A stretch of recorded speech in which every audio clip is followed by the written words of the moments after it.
The carriage wheel cracked like a gunshot, and the horses screamed, rearing up against the harness as the road gave way beneath them. Eleanor Hartley dropped the basket of bread she was carrying and ran without thinking, her boots slapping against the wet stones of the lane. The driver had been thrown clear, but the man inside the carriage was trapped, and the horses were dragging the broken frame toward the edge of the ravine. She did not know yet that the man inside was Duke Julian Ashworth. She only knew that a door was jammed, that smoke was rising from a lantern that had spilled its oil, and that no one else on the empty road seemed willing to move. Eleanor grabbed the reins of the nearest horse, planting her feet, pulling with all the strength her thin arms could summon. The animal fought her, its eyes wide with fear, but she did not let go. She had grown up around horses on her uncle's small farm before he lost it, and she knew that panic was the real enemy, more than the weight of the carriage or the steepness of the road. "Easy," she said, her voice low and steady, even as her heart pounded. "Easy now. Nobody is going to hurt you." The horse quieted just enough. That was all the time the driver needed to scramble up and seize the other side of the harness. Together, they brought the animals to a stop only a few feet from where the road crumbled into the ravine below. Eleanor pulled open the carriage door herself, her hands shaking now that the danger had passed. Inside, a young man in a fine gray coat pressed a handkerchief to a cut above his eyebrow. He looked at her with an expression she could not quite name, somewhere between shock and something gentler. "You saved my life," he said. "I did what anyone would do," she answered, though she knew that was not entirely true. Most people on the road that day had simply watched. He introduced himself only as Julian, not mentioning his title, and thanked her simply, sincerely, the way one person thanks another rather than the way a nobleman thanks a servant. Eleanor did not think much of it at the time. She helped him to his feet, made certain the cut was not serious, and walked with him the short distance to the crossroads, before the rest of his household arrived in a second carriage, alarmed and breathless. It was only when she saw the crest on the door of that second carriage, the same crest stitched into the coat of the driver who had fallen, that she understood who she had been speaking to so plainly, so without ceremony. Duke Julian Ashworth, the man who owned nearly every field between the village of Ashcombe and the sea, the man whose family had lived in the great house on the hill for 6 generations, the man who, until that afternoon, Eleanor Hartley had only ever seen from a great distance, riding past the market stalls on his way to somewhere far more important than where she stood. She curtsied quickly, suddenly aware of the flowers still dusting her sleeves, the mud on the hem of her plain brown dress, the basket of bread now ruined in the road behind her. "Please," he said, before she could turn away. "Wait one moment." He asked her name. She gave it, quietly, expecting nothing more to come of the exchange. He thanked her again, this time formally, and offered to send a new basket of bread to replace the one that had been lost. She refused at first, out of pride, but he insisted with a small, genuine smile that made her forget, for just a moment, the difference between his world and hers. That evening, word of the accident spread through Ashcombe faster than any fire could have. By the time Eleanor returned to the small cottage she shared with her Aunt Winifred, half the village already knew that the Duke's carriage had nearly gone over the ravine, and that a farm girl, a nobody, had stopped the horses with her bare hands. "They are saying you stood in front of the Duke's own carriage," Aunt Winifred said, setting down her needlework, as Eleanor stepped through the door. "Is it true?" "I stopped the horses," Eleanor said simply. "That is all. He would have gone over the edge otherwise." Her aunt studied her for a long moment, the way she always did, when she suspected there was more to a story than Eleanor was telling. "And what did he say to you?" "He thanked me. He asked my name. That is the whole of it." But it was not quite the whole of it. Not in Eleanor's own heart. She had felt something in that brief exchange that she could not explain even to herself, some quiet recognition, as though for a moment they had spoken not as a duke and a farm girl, but simply as two people who had faced fear together and come through it. She told herself it meant nothing. Dukes did not remember farm girls. Dukes did not send more than a polite word and a replacement basket of bread. She was wrong about that, though she would not learn how wrong for several more days. 3 mornings later, a cart arrived at the edge of the village, driven by one of the Ashworth household servants. It carried not one basket of bread, but a dozen, along with sacks of flour, a wheel of cheese, and a note addressed simply to Miss Hartley. Eleanor's hands trembled as she opened it in the privacy of her small room, away from her aunt's curious eyes. The note was short. It thanked her again for her courage.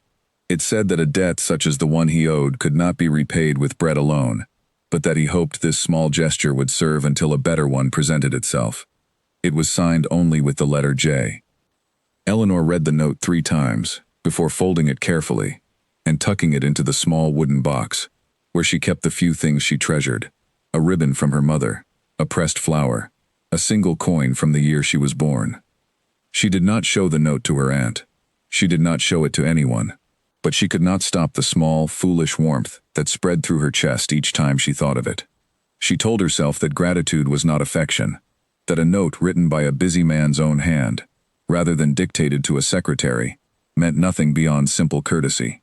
She told herself many things over the following weeks, and for a time she almost believed them. Then came the harvest festival. Every year, the people of Ashcombe gathered in the square before the old stone church to celebrate the end of the harvest, with music and dancing, and tables heavy with food that even the poorest families managed to contribute to, in some small way. It was tradition for the Duke and his household to attend for at least an hour, to nod graciously at the villagers, to sample a cup of cider, and then to depart before the dancing grew too rowdy for noble company. That year, Duke Julian Ashworth stayed considerably longer than an hour. Eleanor noticed him near the edge of the square, speaking politely with the older families, his manner as composed and distant as it always was in public. She kept her own distance, helping her aunt arrange a table of preserved fruit, careful not to draw attention to herself. She had decided, in the weeks since the accident, that the safest thing to do was to forget the whole episode, to treat it as a strange and pleasant dream that had no place in her waking life. But dreams, it seemed, did not always stay where they were put. Miss Hartley. She turned to find him standing not 10 feet away, without the usual cluster of servants and attendants that surrounded him at public events. He had, it seemed, deliberately separated himself from his own household to cross the square toward her. "Your Grace," she said, dropping into a curtsy that felt clumsy, compared to the practiced grace of the noblewomen who usually greeted him. "Please," he said, "there is no need for such formality between us. Not after what happened on the road." Several villagers nearby had gone very quiet, their eyes flicking between the Duke and the farm girl in the plain brown dress. Eleanor felt the weight of their attention like a physical thing pressing against her shoulders. "I hope your injury has healed well," she managed to say. "It has," he said, "though I confess I have thought a great deal about that day since. Not simply the accident, but the woman who did not hesitate to run toward danger, when everyone else stood watching." She did not know how to answer that. She only knew that her face had gone warm, and that the eyes of the entire square seemed fixed upon them. He asked her, then, if she would care to walk with him along the edge of the square, away from the noise of the musicians, so that he might properly thank her for her courage, without the crowd pressing in on every side. It was a simple request, innocent enough, the kind of thing a grateful nobleman might offer any villager who had done him a great service. But Eleanor understood, even as she agreed, that nothing about it would be seen as simple by the people watching. They walked slowly along the low stone wall that bordered the churchyard, speaking of ordinary things at first: the harvest, the weather, the small dramas of village life that he seemed genuinely curious about despite, or perhaps because of, how far removed his own life was from them. Eleanor found herself relaxing despite her nerves, discovering that the man beside her was easier to talk to than she had imagined a duke could ever be. He asked about her family, and she told him honestly of her parents' deaths when she was young, of the uncle who had raised her until his farm failed, of the aunt who had taken her in afterward, with more kindness than the family could truly afford. She expected pity in his expression, the kind that noble folk so often wore when confronted with hardship they could not imagine living through themselves. Instead, she found something that looked almost like respect. "You have faced more difficulty in your short life than most men I know," he said quietly, "and yet you speak of it without bitterness." "Bitterness does not put bread on the table," she said, and he laughed, a real laugh, not the polite sound he offered to visiting dignitaries. By the time they returned to the square, the sun had begun to set, and the musicians had struck up a livelier tune for the evening dances. Eleanor was acutely aware of the stares that followed them, of the whispers that had already begun to travel from table to table, like sparks jumping between dry branches. "Thank you for the walk," she said, preparing to return to her aunt's side. "The thanks are mine. he answered. "I hope we might speak again, Miss Hartley, under less dramatic circumstances than a runaway carriage." She did not know how to answer such a statement, so she simply curtsied once more and walked away, her heart pounding, in a way that had nothing to do with fear. That night, as she lay in her narrow bed listening to her aunt's steady breathing in the next room, Eleanor allowed herself, for the first time, to admit the truth she had been avoiding since the day on the road. She had fallen, quickly and completely, and against every instinct of good sense, for a man who belonged to a world she could never enter, a man whose attention to her, however genuine it seemed, could only ever end in her own heartbreak. She resolved, lying there in the darkness, to guard her feelings carefully, to never let them show in public, to treat any future kindness from the Duke as nothing more than the courtesy owed to a woman who had once saved his life.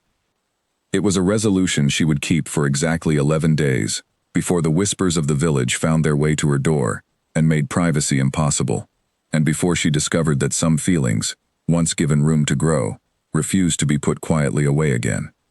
The festival had ended, the tables had been cleared, and the ordinary rhythm of village life had resumed. But something had shifted in Ashcombe that evening, something that Eleanor could feel in the sidelong glances of the other young women at the well, in the way conversations stopped abruptly when she entered a shop, in the careful, curious questions her aunt began to ask over their evening meals. She had not asked for any of it. She had only run toward a burning lantern and a pair of terrified horses, because no one else would, and in doing so, she had stepped, without meaning to, into a story far larger and far more dangerous than she had ever imagined for herself. What she did not yet know was that the Duke himself had begun asking his household staff quiet questions about the young woman from the crossroads, that he had instructed his steward to see that her aunt's small cottage received a new roof before the winter rains, all arranged so discreetly that Eleanor would not learn of it for weeks.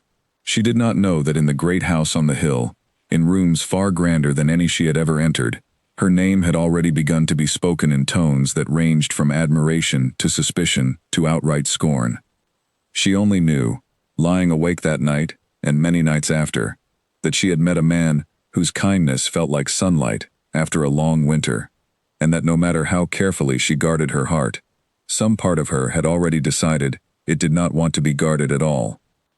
The whispers began at the well, as whispers in Ashcombe always did, spreading from the women who gathered there each morning to fill their buckets and exchange every scrap of news the village had to offer. By the time Eleanor arrived with her own pail, the conversation stopped so suddenly that she knew at once she had been its subject. "Good morning," she said, forcing her voice to stay even. A few of the women returned her greeting. Others simply looked away, their mouths pressed into thin lines of disapproval. Only Margaret Colby, the merchant's daughter, met her eyes directly, and the look she gave Eleanor was not one of simple curiosity, but something sharper, something that made Eleanor's stomach tighten.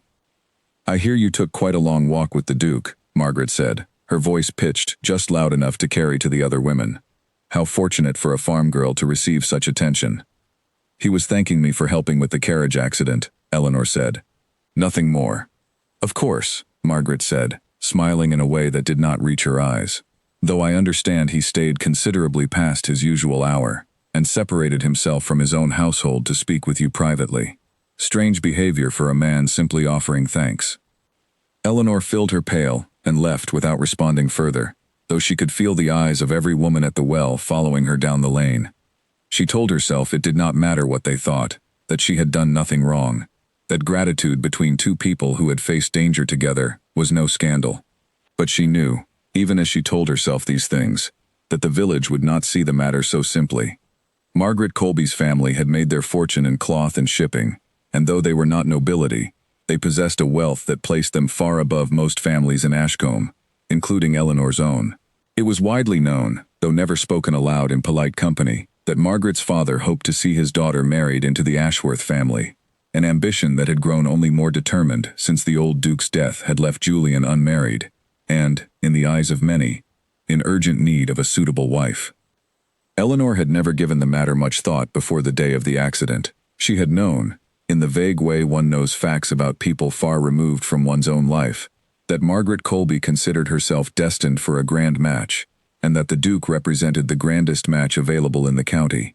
It had never occurred to her that she herself might become an obstacle in that ambition, however unintentionally. It occurred to her now, walking home with her pail of water and the weight of a dozen unfriendly stares still pressing against her back. The whispers grew louder over the following days. She heard them in the market, where the butcher's wife made a point of commenting, just within earshot, on how quickly some girls forgot their place. She heard them in church, where the vicar's own sister leaned close to a neighbor during the sermon to remark on the foolishness of farm girls who let a duke's polite word turn their heads.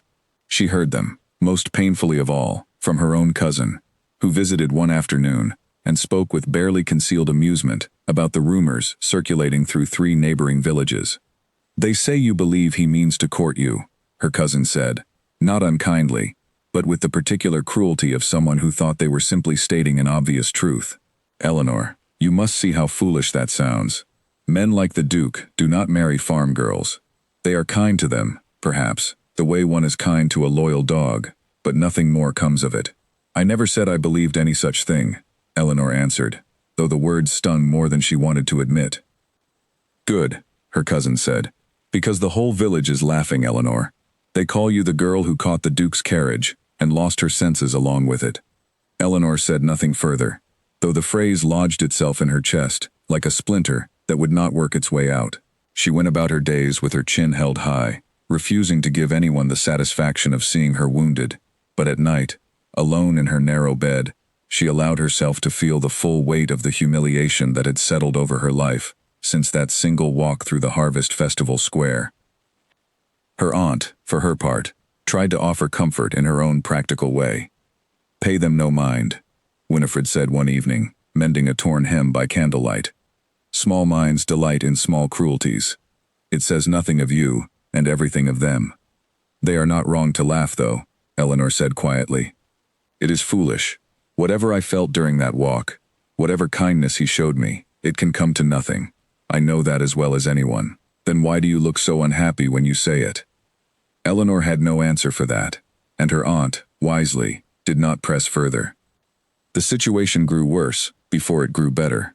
Margaret Colby, it seemed, had decided that mockery alone was not sufficient punishment for a farm girl who dared to walk beside a duke, and she began a quieter, more deliberate campaign to ensure that Eleanor's humiliation would be complete and lasting. It started with small things. An invitation to a neighbor's gathering that Eleanor had always previously received simply failed to arrive that year. A seamstress who had cheerfully taken in Eleanor's mending for years suddenly claimed to have no time for new customers. A merchant who had always given her aunt fair prices on flour and salt began, without explanation, charging noticeably more than he charged other customers of similar means. Eleanor understood, without anyone confirming it directly, that Margaret's family's influence extended into every corner of village commerce, and that a girl who had embarrassed Margaret Colby in front of the whole square would find that influence turned against her in dozens of small, deniable ways.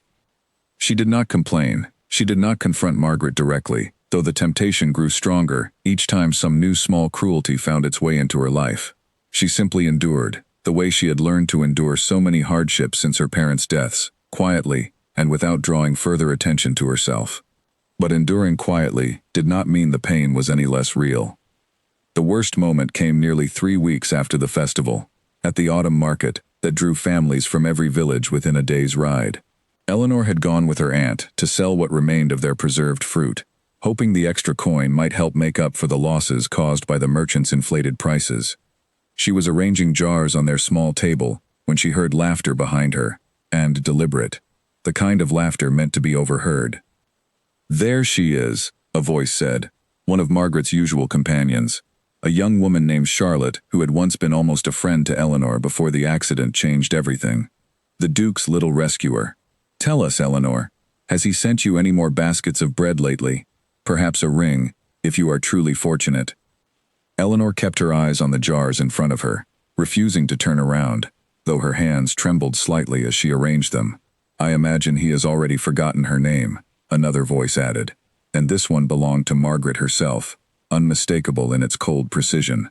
"Men like the Duke offer kindness freely, because it costs them nothing. It means nothing, when a man like that speaks a gentle word to a woman like you, Eleanor.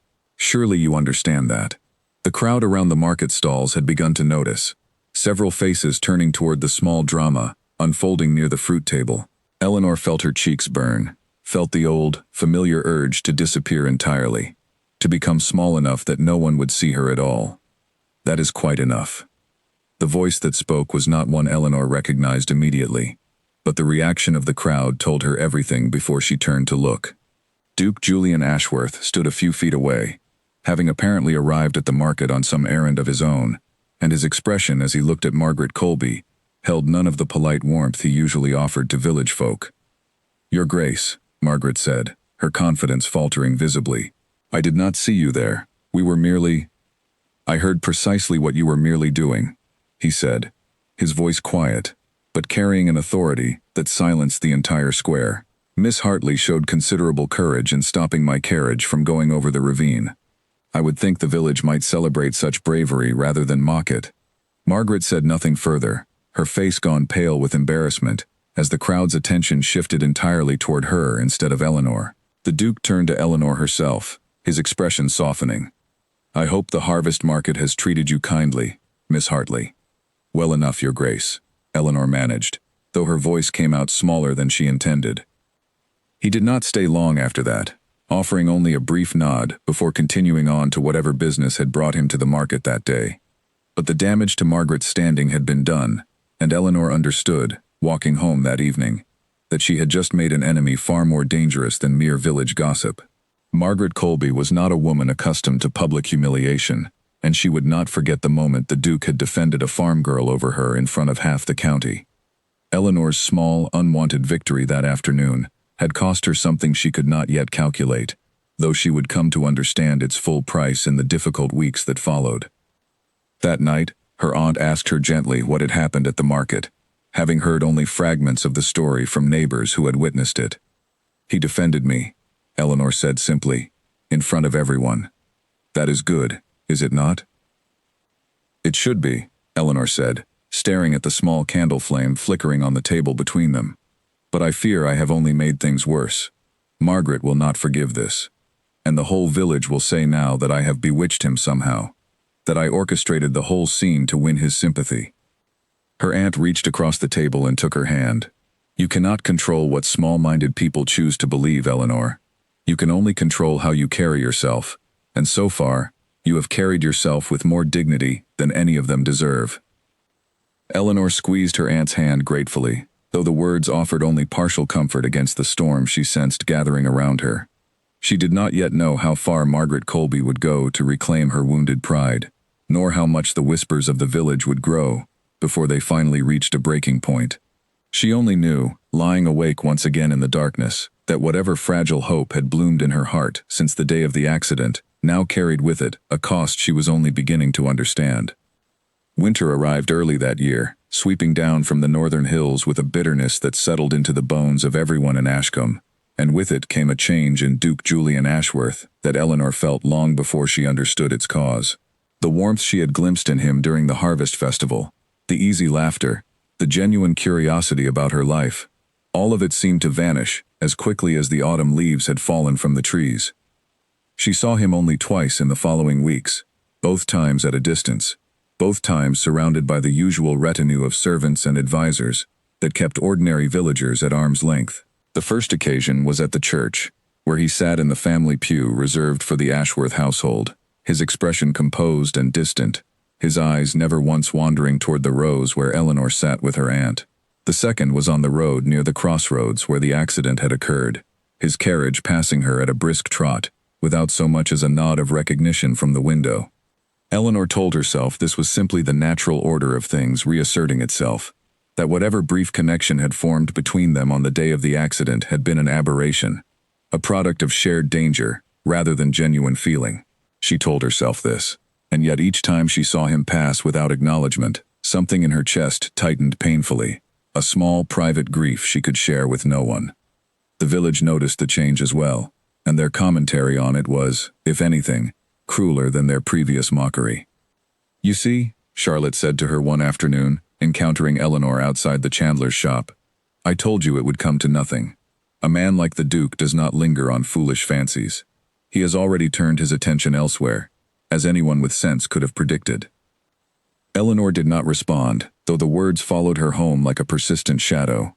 She had begun, in the privacy of her own thoughts, to wonder if she had imagined the warmth she felt during their walk together. If she had built an entire fragile hope upon nothing more than ordinary politeness that she, in her inexperience, had mistaken for something deeper.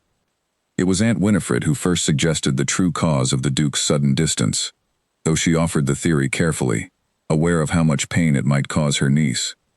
"I have heard," Winifred said one evening, choosing her words with obvious care, "that Margaret Colby's father has been a frequent guest at the great house these past weeks. Some say a match is being discussed." Eleanor felt the words land like a physical blow, though she kept her face carefully neutral. "That would explain his distance well enough. It may be only rumor," her aunt added quickly. "You know how quickly rumors travel in this village, and how rarely they prove entirely true." But Eleanor had already begun to suspect that this particular rumor carried more truth than most. It made a certain painful sense. Margaret's family possessed the wealth and connections that would make such a match advantageous for both families, and after the public humiliation Margaret had suffered at the market, perhaps the Duke felt some obligation to smooth over the wound his defense of Eleanor had caused, by offering Margaret's family the greater prize of a formal courtship. The theory, however painful, at least explained the Duke's sudden coldness, in a way that did not require Eleanor to believe he had simply grown tired of her, or worse, that he had never truly cared at all, and had only defended her, out of a passing sense of noble obligation. She threw herself into her work, in the weeks that followed, taking on additional mending and laundry to help make up for the losses her aunt's household had suffered from the merchants' inflated prices, and finding in the exhausting labor a welcome distraction from thoughts she could not otherwise control. Her hands grew rougher, her days longer, but the physical exhaustion at least allowed her to sleep at night without the persistent ache of wondering what she might have said or done differently. It was during this difficult period that Eleanor first met Alice, a young maid from the Ashworth household who had been sent to the village on an errand and found herself caught in an unexpected rainstorm with no shelter nearby except Eleanor's own small cottage. Eleanor, seeing the girl soaked and shivering, brought her inside without hesitation, offering dry clothes and hot tea while they waited for the storm to pass. "You are very kind," Alice said, wrapping her hands gratefully around the warm cup. Not everyone in this village would have offered such hospitality to a servant girl from the great house. "I know something of what it is to be judged by one's position rather than one's character," Eleanor said quietly. Alice studied her for a long moment, an expression of quiet recognition crossing her young face. "You are Miss Hartley, the one who stopped the carriage." Eleanor nodded, bracing herself for whatever mockery might follow, but Alice's expression held only curiosity, not scorn. "His Grace speaks of you sometimes," Alice said, then seemed to catch herself, glancing toward the door as though afraid of being overheard even here, far from the great house. "I should not have said that." "Please," Eleanor said, her heart suddenly beating faster, despite her efforts to remain composed. "You need not say more, if you feel it improper. But I confess, I would be grateful for any honest word about him, after everything the village has said." Alice hesitated, clearly weighing loyalty to her employer against sympathy for the woman in front of her, before finally continuing in a lowered voice.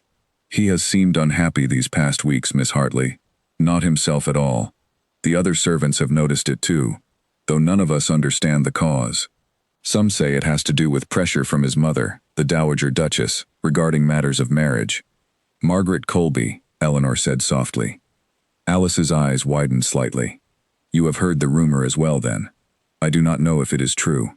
His Grace has said nothing directly to any of us, and he is not a man given to sharing his private feelings with servants. But I can tell you that whatever discussions have taken place regarding Miss Colby, they have brought him no joy. If anything, he seems more burdened by the prospect than pleased." This small piece of information settled into Eleanor's chest, with a complicated mixture of relief and renewed pain. If the Duke felt no joy at the prospect of marrying Margaret, perhaps her own instincts about their connection had not been entirely foolish after all. But if he nonetheless intended to proceed with such a match, out of duty or family pressure, or the simple practical calculations that governed noble marriages, then whatever feelings he might harbor for Eleanor herself would matter little in the end. "Thank you for telling me this," Eleanor said.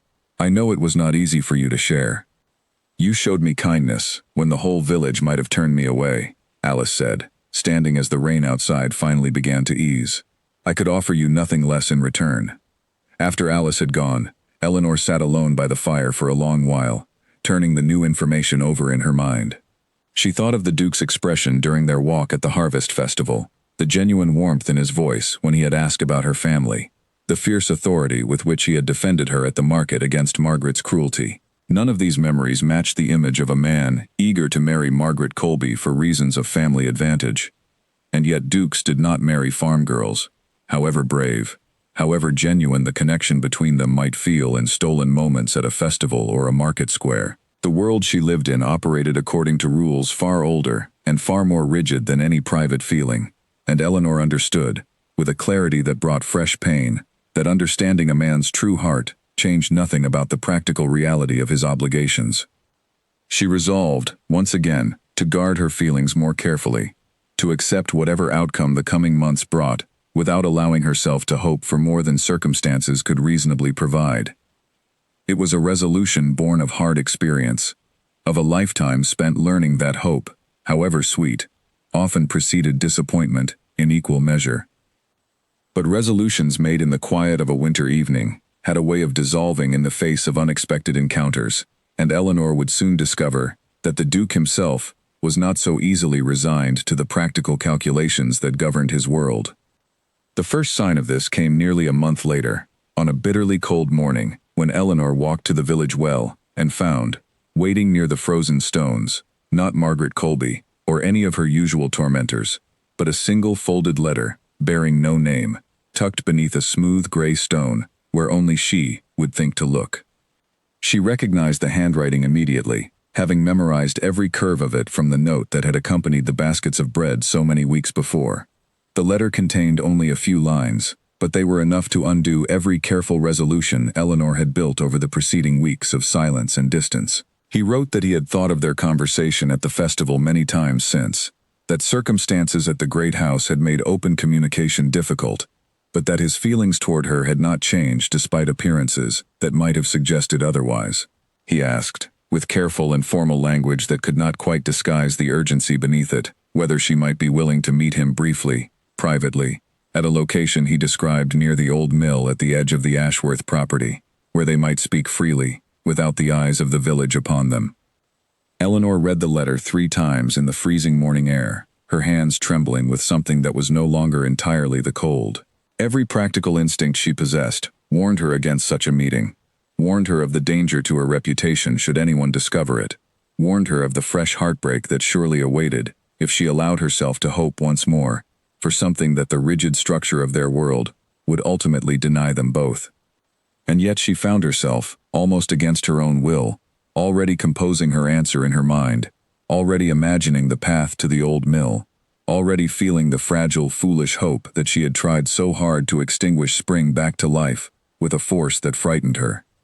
She folded the letter carefully and tucked it inside her sleeve, close to her skin, and began the long walk home through the frozen morning, her mind racing with possibilities she had not allowed herself to consider in weeks. Whatever came next, she understood now, would not be the quiet, resigned ending she had prepared herself for. Something had shifted again, and she could not yet tell whether it would bring her closer to happiness or simply hasten the heartbreak she had spent so long trying to avoid. The old mill stood silent and half forgotten at the edge of the Ashworth property, its great wheel frozen still by winter ice, its stones covered in a soft blanket of frost that caught the pale morning light like scattered crystal. Eleanor arrived before dawn, having told her aunt only that she needed to check on a friend's sick mother in the next village, a small deception that weighed heavily on her conscience even as she hurried through the frozen fields toward the meeting place described in the letter. She had debated with herself for 2 full days before deciding to come at all. Every argument against the meeting remained as valid as it had been when she first read the Duke's careful words, and yet in the end, the pull of curiosity and hope had proven stronger than caution. She told herself she would simply hear what he had to say, that listening did not commit her to anything further, that she could still walk away with her heart intact if his words proved disappointing. She found him already waiting near the mill's crumbling entrance, wrapped in a heavy dark coat that made him look less like a duke and more like an ordinary man braving the cold morning air. He turned at the sound of her footsteps, and the relief that crossed his face when he saw her told Eleanor, more clearly than any letter could, that his feelings had not been mere formality. "You came," he said simply. "I nearly did not," she admitted. "I can think of a dozen reasons why this meeting is unwise." "I could think of 100 myself," he said, "and yet I found I could not stop thinking of you long enough to heed any of them." They stood for a moment in silence, the only sound the distant call of a winter bird and the soft crunch of frost beneath their feet. Eleanor waited for him to explain the weeks of distance, the rumors she had heard, the practical reality that surely still governed his life, regardless of whatever private feelings had brought him to this frozen mill before dawn. "I owe you an explanation," he said finally, "for my absence these past weeks, and for the coldness you must have observed whenever our paths crossed in public." "I heard talk of a possible match," Eleanor said quietly, deciding that honesty served them both better than careful evasion, "with Margaret Colby." He exhaled slowly, his breath visible in the cold air. "My mother has pressed the matter with increasing urgency since my father's death. The Colby family's wealth would strengthen the estate considerably, and my mother believes, not without reason, that I have a duty to secure the family's future through an advantageous marriage, rather than following the foolish inclinations of my own heart." "And do you intend to follow her wishes?" "I have told her I need more time to consider the matter," he said. "It has not satisfied her, and I suspect the pressure will only increase in the coming months. But I could not bring myself to give her the answer she wanted, not while every attempt to distance myself from you only made me more certain of my own feelings." Eleanor felt something loosen in her chest, a tension she had carried since the day Alice first mentioned the Duke's unhappiness. "The village believes you have already forgotten me entirely." "The village knows nothing of what happens in my own heart," he said, his voice gaining a fierce quality that surprised her. "I have kept my distance in public, because I feared that any further open kindness toward you would only expose you to greater cruelty from those who resent the attention I have shown you. Margaret Colby's humiliation at the market has not been forgotten by her family, and I feared what further consequences you might suffer if I gave them additional reason for resentment. So your distance was meant to protect me." "In part," he admitted, "though I confess, it has brought me as much misery as I feared it might bring you comfort. I am not accustomed to hiding my own feelings, Eleanor, and I find I am not particularly skilled at it." It was the first time he had used her given name without the formal title attached, and the small intimacy of it sent an unexpected warmth through her, despite the bitter cold surrounding them both. "What do you propose, then?" she asked. "If not open courtship, and not complete separation, what remains between two people caught between such circumstances?" "Patience, perhaps," he said, though his own expression suggested he found the answer as unsatisfying as she did. "Time enough for my mother's insistence on the Colby match to weaken, or for circumstances to shift in ways neither of us can yet predict. I know it asks a great deal of you, to endure the village's scorn while offering you nothing certain in return." Eleanor considered his words carefully, weighing the practical wisdom of caution against the deeper pull of feeling that had brought her to this frozen mill, despite every argument against it. "I have endured scorn before, Your Grace. I endured it when my parents died and left me dependent on relatives who could barely support their own children. I endured it when my uncle's farm failed and we became the subject of pity throughout 3 villages. I can endure it a while longer, if there is genuine hope at the end of it, rather than empty promises." "There is hope," he said, stepping closer, his voice low and earnest. "I cannot promise you an easy path, nor can I promise how quickly circumstances might change in our favor. But I can promise you that my feelings for you are not the passing fancy the village believes them to be. I think of you constantly, Eleanor. I have thought of little else since the day you stopped my carriage from going over that ravine."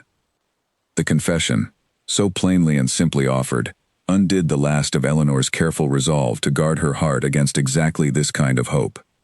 She had told herself for weeks that such feelings, however genuine, could come to nothing against the rigid structure of their different worlds. Standing here now, hearing him speak with such evident sincerity, she found she could no longer sustain the careful distance she had tried so hard to maintain. "Then I will wait," she said quietly, "for as long as circumstances require, if you tell me there is genuine hope at the end of the waiting." They spoke for nearly an hour more, standing in the shelter of the old mill, as the sun rose slowly over the frozen fields, discussing not grand plans for the future, but small, ordinary things. The books he had read as a boy, the songs her mother used to sing before her death, the particular way the light fell across the Ashworth fields in early spring, compared to the harsher light of winter. It was, Eleanor thought, one of the happiest hours of her entire life, made all the more precious by the knowledge of how fragile and temporary such happiness might prove to be.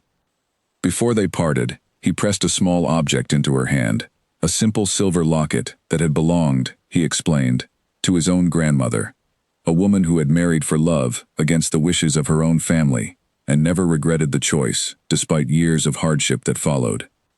"I do not offer this as any formal promise," he said, closing her fingers gently around the locket, "only as a token of my sincerity, something to remind you of this morning, whenever the village's cruelty grows difficult to bear." Eleanor accepted the gift with tears she could not entirely suppress, understanding the risk he took in offering such a personal item, understanding too the risk she took in accepting it. They agreed to meet again when circumstances allowed, always with careful discretion, always aware of the danger that discovery would bring to both their reputations, but committed now to whatever patient path lay ahead of them. She returned home that morning, with the locket hidden carefully beneath her dress, close against her skin where no one would think to look, and found her aunt waiting, with obvious concern, at the unusual length of her absence. "Your friend's mother, is she recovering well?" Winifred asked, and Eleanor felt a fresh wave of guilt at the deception, however necessary it had seemed. "Well enough," she said, unable to meet her aunt's eyes directly. "I am sorry for worrying you. I lost track of the time." Winifred studied her for a long moment, her sharp eyes taking in details Eleanor hoped remained hidden. The slight flush still lingering in her cheeks, the barely suppressed light in her expression that no amount of careful composure could entirely disguise. "Eleanor," her aunt said slowly, "is there something you wish to tell me?" Eleanor hesitated, torn between the desire to share the joy that still lingered from the morning's meeting, and the practical wisdom of keeping such a dangerous secret entirely to herself, even from the aunt who had raised her with such patient care. In the end, caution won out, though not without considerable difficulty. "There is nothing to tell," she said, "beyond a friend in need of comfort, and my own foolishness in losing track of the morning hours." Her aunt did not press further, though the careful, searching look she gave Eleanor suggested she remained unconvinced by the explanation. Eleanor retreated to her small room shortly after, and once alone, drew the silver locket from beneath her dress to examine it properly in the pale morning light streaming through her window. It was a simple thing, unadorned except for a small engraved pattern of intertwined leaves along its edge. But Eleanor understood its significance, far exceeded its modest appearance. It represented a promise, however uncertain, however dangerous, that the man she had come to love against every practical instinct might one day find a way to make that love public, despite the obstacles their different worlds placed between them. She tucked the locket back into its hiding place and lay down on her narrow bed, exhausted from the early morning journey and the emotional weight of everything that had passed between them, but happier than she had felt in weeks. Whatever difficulties still lay ahead, whatever cruelty the village might yet inflict upon her, she carried now a private certainty that had been missing since the whispers first began at the well so many weeks before. The Duke's feelings were genuine. Whatever else the future held, that much, at least, she now knew beyond doubt.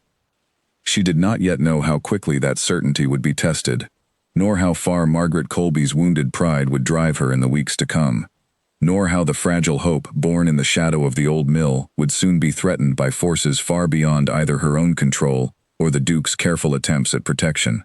For now, she allowed herself simply to feel the quiet joy of being loved, however secretly, however dangerously, by a man who had crossed every boundary their world placed between them, to tell her so plainly that morning among the frozen fields.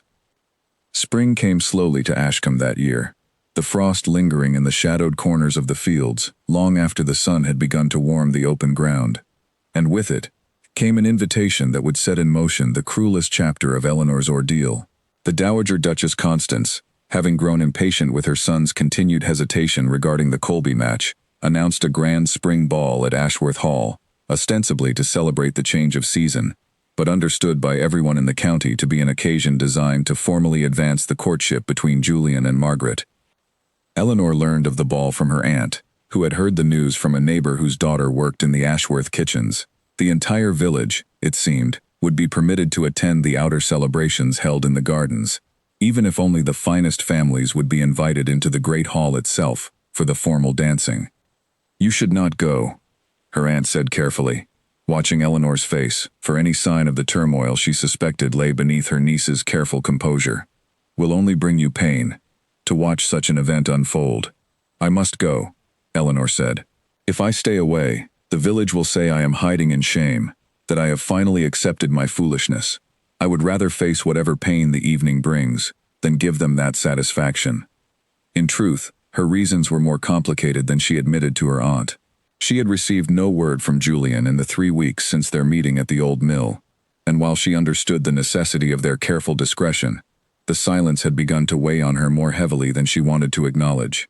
Some small, desperate part of her hoped that attending the ball might offer some glimpse of him, some small reassurance that the promises made in the frozen morning air had not already begun to fade under the pressure of his mother's insistence. The evening of the ball arrived with unusual warmth for early spring. The gardens of Ashworth Hall, lit by dozens of lanterns strung between the trees, the air filled with music drifting from the great hall, and the mingled scent of blooming flowers and roasted meat from the tables set up for the village guests. Eleanor arrived with her aunt, dressed in her best gown, a simple pale blue dress that had belonged to her mother and had been carefully altered to fit her own slighter frame. She had not walked far into the gardens before she encountered Margaret Colby, resplendent in a gown of deep crimson silk that surely cost more than Eleanor's entire household earned in a year, her hair arranged with the kind of elaborate care that only a lady's maid could provide. Margaret's eyes swept over Eleanor's simple dress with obvious contempt. "How brave of you to attend," Margaret said, her voice carrying easily to the small cluster of companions who followed her everywhere. "I confess I expected you to stay home, given the circumstances." "What circumstances would those be?" Eleanor asked, though she suspected she already knew the answer. "Surely you have heard," Margaret said, her smile widening. "Tonight, His Grace intends to make a formal announcement regarding our understanding. My father has already begun discussing the settlement with the Duke's own solicitors. I only thought it kind to warn you, so that you might prepare yourself for the disappointment, rather than suffering it publicly." Eleanor felt the words land like a physical blow, though she fought to keep her expression composed. "I wish you every happiness, then, if the arrangement proceeds as you describe." "How gracious," Margaret said, though her tone made clear she found nothing gracious in Eleanor's response, only further evidence of foolish pride that refused to accept an obvious defeat. "Do enjoy the evening, Eleanor. I understand the food in the garden is quite good, though I imagine you are more accustomed to such simple fare than the company inside the great hall." Margaret swept away with her companions before Eleanor could formulate any response, leaving her standing alone amid the lantern light, with a cold dread settling into her stomach. She told herself that Margaret's words might be nothing more than cruel exaggeration, a final attempt to wound a rival before claiming victory, but the confidence in Margaret's voice had carried a conviction that was difficult to dismiss entirely.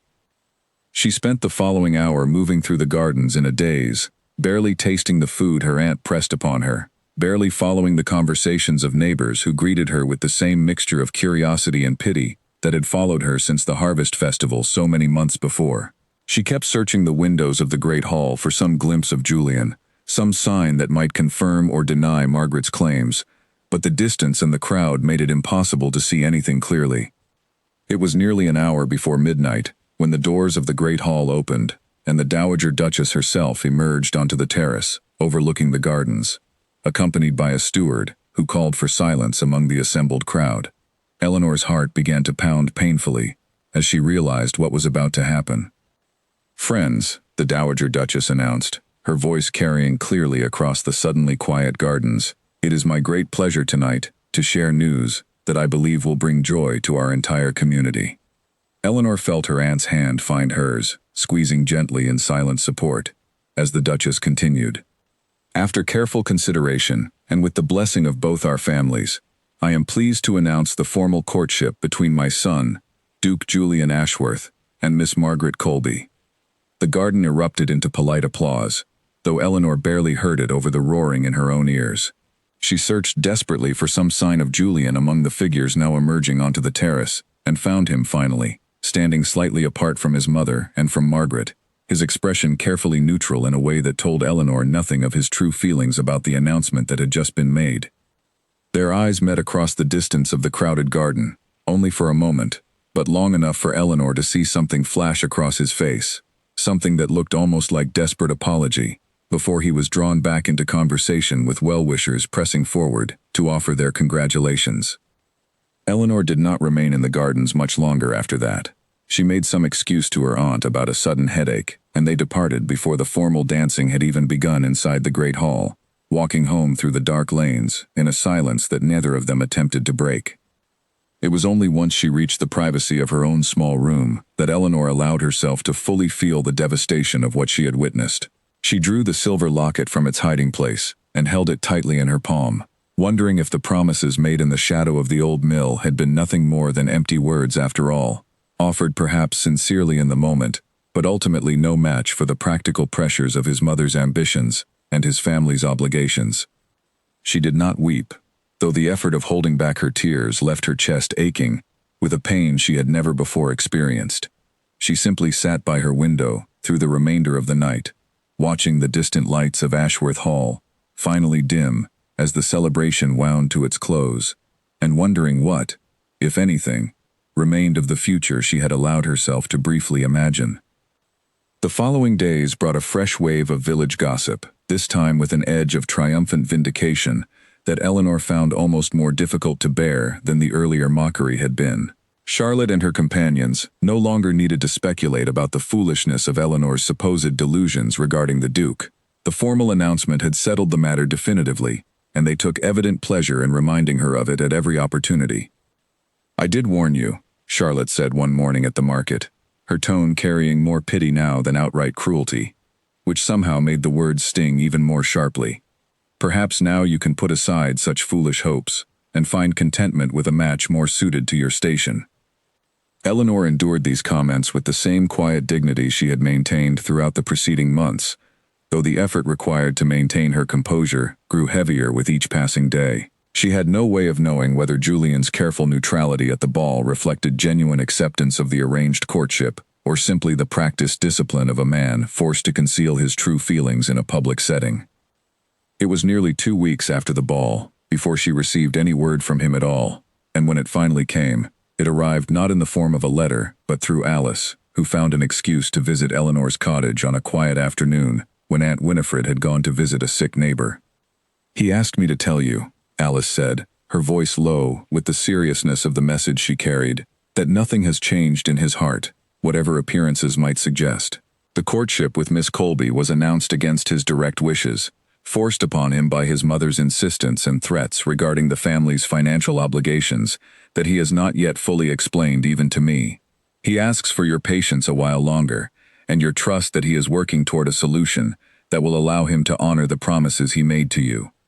Eleanor listened to this message with a complicated mixture of relief and renewed anxiety.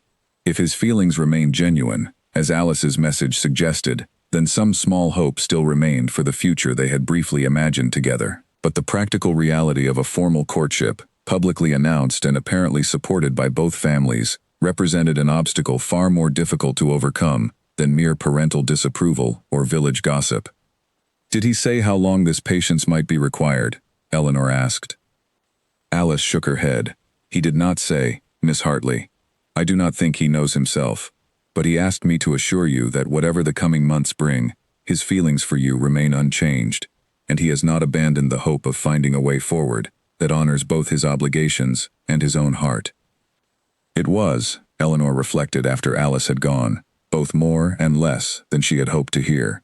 More, because it confirmed that his feelings had not simply evaporated under the pressure of his mother's ambitions as Margaret's confident announcement at the ball had suggested. Less, because it offered no concrete path forward, no timeline for resolution, nothing but continued patience in the face of a public courtship that grew more official with each passing week. She resolved, once again, to endure, drawing strength from the memory of the frozen morning at the old mill, and the sincerity she had heard in his voice that day. But even as she made this resolution, some quiet, practical part of her mind had begun to wonder how much longer she could sustain such patient waiting before the weight of the village's continued cruelty, combined with the uncertainty of her own position, became more than she could reasonably bear. She did not yet know that Margaret Colby, having secured her formal courtship but sensing still the lingering threat that Eleanor's presence represented to her ultimate ambitions, had already begun planning a final, decisive humiliation designed to remove that threat permanently from her path. The blow, when it came, arrived not through open confrontation, but through a carefully constructed trap that Margaret Colby had spent weeks preparing, patient and methodical in her cruelty, in a way that made the final humiliation all the more devastating for Eleanor when it finally unfolded. It began with what appeared to be a stroke of good fortune. A woman named Mrs. Pemberton, the housekeeper at Ashworth Hall, sent word through the village that the great house required additional help with the linens and mending in preparation for a visit from distant relatives, and that any capable seamstress from Ashcombe would be welcome to apply for the temporary position. Eleanor, still struggling to make up for the financial losses caused by Margaret's earlier campaign against her aunt's household, saw the opportunity as a rare chance to earn much-needed coin, and perhaps, though she did not admit this hope even to herself, a chance to catch some glimpse of Julian within the walls of his own home. She arrived at Ashworth Hall on the appointed morning, presenting herself to Mrs. Pemberton with her sewing basket and her best attempt at professional composure. The housekeeper, a stern but not unkind woman, set her to work immediately in a small sewing room adjacent to the main linen storage, alongside two other women from neighboring villages who had also answered the call for temporary help. The work itself proved straightforward, mending torn seams and replacing worn buttons on the household's extensive collection of table linens, and Eleanor found a welcome distraction in the familiar rhythm of needle and thread. She saw no sign of Julian throughout the morning, nor did she expect to, understanding that a duke's private quarters remained far removed from the practical work of a household's linen closet. It was during the midday meal break, when the other seamstresses had gone to the kitchens for their allotted portion of bread and cheese, that Eleanor found herself alone in the sewing room, and it was then that Margaret Colby appeared in the doorway, accompanied by two of her usual companions, and, more troublingly, by Lord Grayson Vale, a young nobleman known throughout the county for his sharp tongue and his close friendship with the Colby family. "How industrious you look," Margaret said, stepping into the small room with obvious satisfaction at finding Eleanor alone. "Mending linens for the household you once hoped to rule as its lady. There is a certain poetry in that, do you not think, Lord Grayson?" Lord Grayson laughed, a sound that carried no warmth. "Poetry indeed, though I confess, I am surprised His Grace permits such a woman continued access to his home, given the scandal her presumption has already caused." Eleanor set down her needle carefully, refusing to let her hands tremble, despite the sudden tightness in her chest. "I was hired for honest work, the same as any other seamstress in this village. I intend no scandal, by earning fair wages."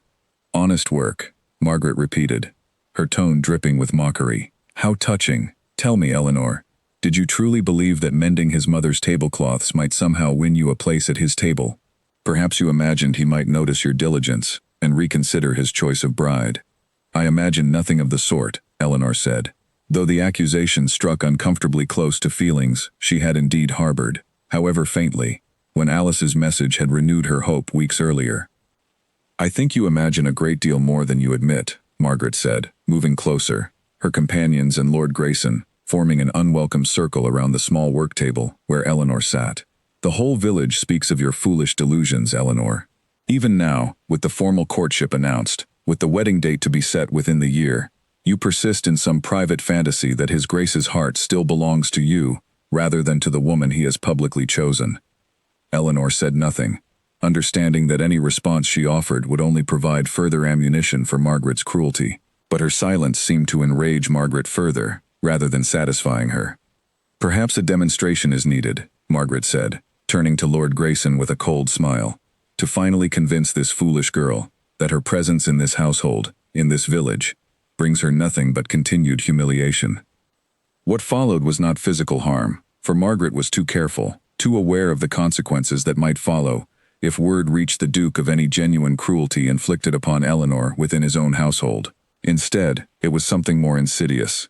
A careful, deliberate performance, designed to strip away whatever remaining dignity Eleanor had managed to preserve throughout the preceding months of gossip and mockery.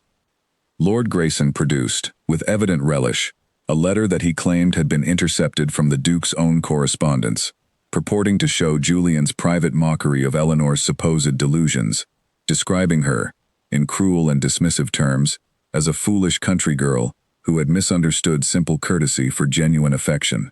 Eleanor did not believe, even in that moment of devastating humiliation, that the letter was genuine, recognizing something artificial in its careful cruelty that did not match the man she had known during their meeting at the old mill. But the other seamstresses, returning from their meal in time to witness the reading of the letter, did not share her certainty, and the story spread through the household staff within the hour, embellished with each retelling, until it bore little resemblance to whatever fabrication Lord Grayson had originally constructed. By the time Eleanor gathered her sewing basket and left Ashworth Hall that afternoon, dismissed from her temporary position by an embarrassed Mrs. Pemberton, who had heard only the garbled version of events, and wished to avoid further scandal within her household, the story of the Duke's supposed private mockery had already begun its journey back to the village, growing crueler and more definitive with each new telling. Eleanor walked home in a daze, her mind replaying the scene in the sewing room again and again, searching for some detail that might have allowed her to respond differently, to defend herself more effectively, to prevent the humiliation from spreading beyond the walls of that small room. She found no such detail. The trap had been too carefully constructed, the humiliation too calculated, for any response on her part to have prevented its intended effect. Her aunt found her sitting motionless by the cold hearth that evening, having heard already, through the same rapid channels of village gossip that had always governed information in Ashcombe, some version of what had occurred at the great house that day. "They are saying terrible things," Winifred said gently, sitting beside her niece. "That the Duke himself wrote cruel words about you, that even he has grown to see your feelings as nothing but foolish delusion." "I do not believe the letter was genuine," Eleanor said quietly, "but I have no way to prove it false, and the village has already decided to believe the worst. Perhaps you should speak with him directly, confirm the truth of the matter." Eleanor considered this suggestion carefully, understanding the risk it carried. Any attempt to contact Julian directly, particularly so soon after such a public scandal, risked confirming every accusation the village had leveled against her, risked exposing whatever remained of his own reputation to further damage should their private meetings be discovered. And yet the uncertainty of not knowing, of wondering whether some genuine cruelty had indeed colored his private thoughts about her despite his apparent sincerity at the old mill, felt almost unbearable. She did not have to wait long for clarity, however unwelcome its final form would prove to be. 2 days after the incident at Ashworth Hall, Alice appeared once more at Eleanor's door, her expression grave, in a way that immediately told Eleanor the news she carried was not the reassurance she had hoped for.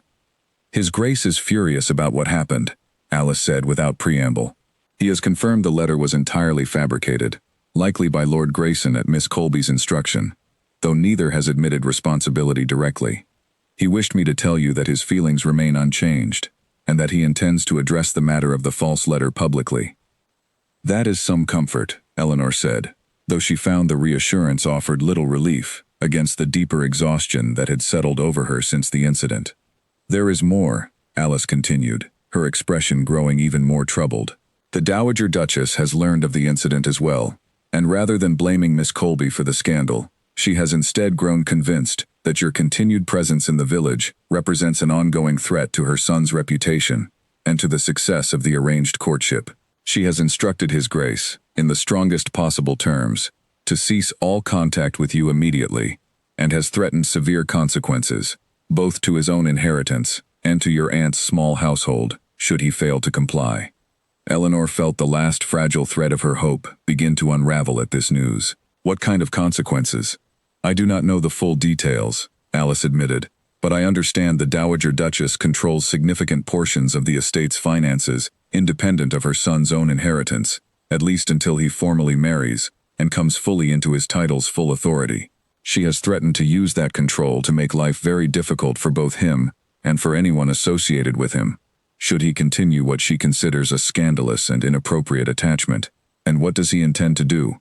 Eleanor asked, though some part of her already suspected the answer. He does not know, Alice said honestly. He asked me to tell you that he needs time to consider his options, that he will not simply abandon you to satisfy his mother's demands, but that he must proceed carefully to avoid consequences that might harm not only himself, but you and your aunt as well. Eleanor absorbed this information with a heaviness that settled deep into her chest, understanding now the full scope of the forces arrayed against whatever fragile connection remained between herself and Julian. It was no longer simply a matter of village gossip or wounded pride from a jealous rival. The full weight of noble family politics, of financial control and inherited obligation, now pressed against them both, and Eleanor understood, with a clarity that brought fresh despair, how little power either of them truly possessed against such forces.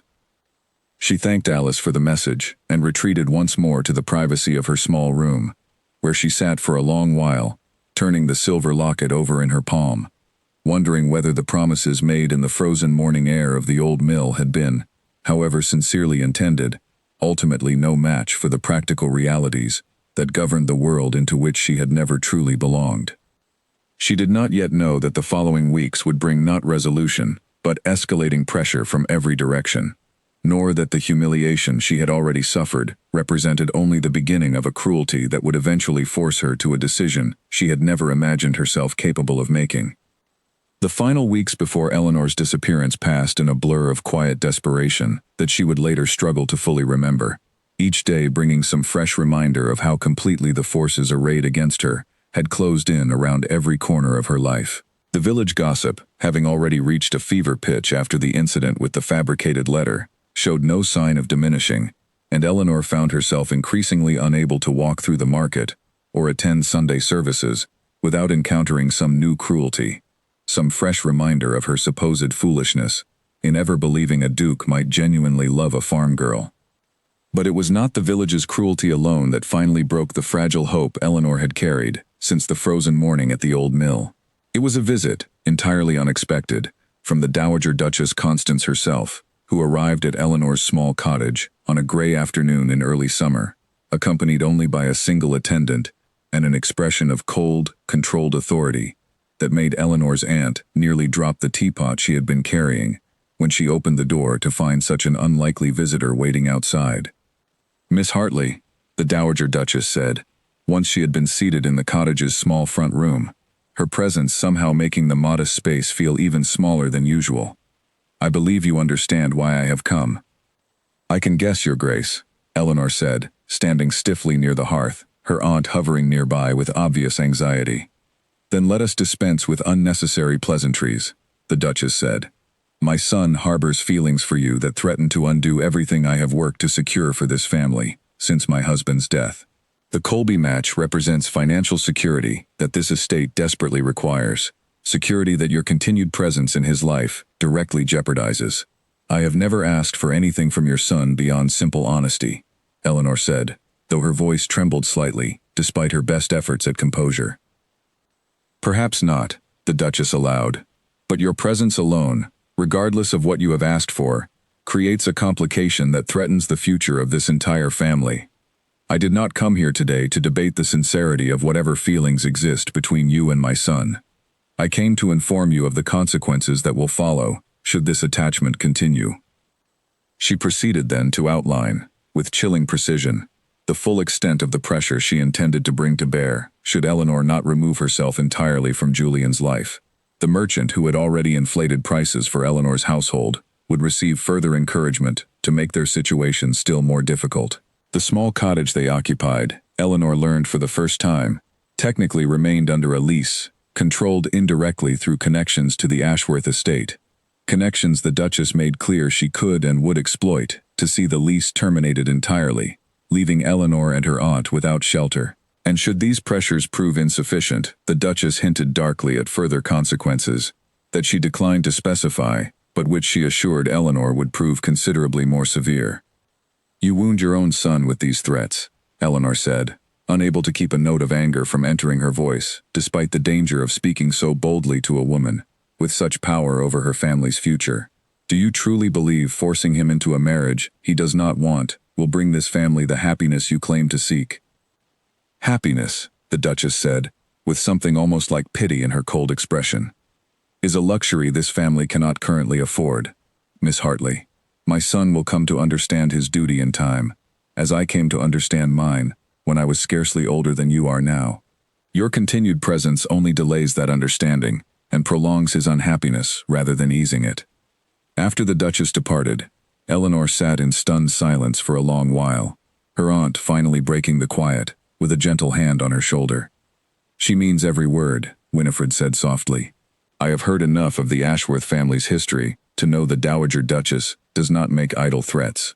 "What am I to do then?" Eleanor asked, her composure finally beginning to crack under the accumulated weight of months of cruelty and pressure. "Abandon him entirely, as she demands? Continue in secret and risk everything she has threatened, not only for myself but for you as well?" Her aunt had no easy answer to offer, and Eleanor spent that night, and many nights following, wrestling with a decision that seemed to offer no path forward, without significant pain, whether her own or that of the people she cared for most.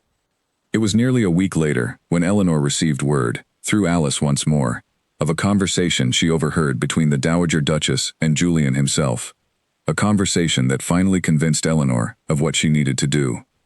"He argued fiercely against the pressure his mother has placed upon him," Alice reported, her own expression troubled by what she had witnessed. "He told her plainly that he intended to marry for love rather than obligation, that he would find some way to provide for the estate's needs without sacrificing his own happiness or yours.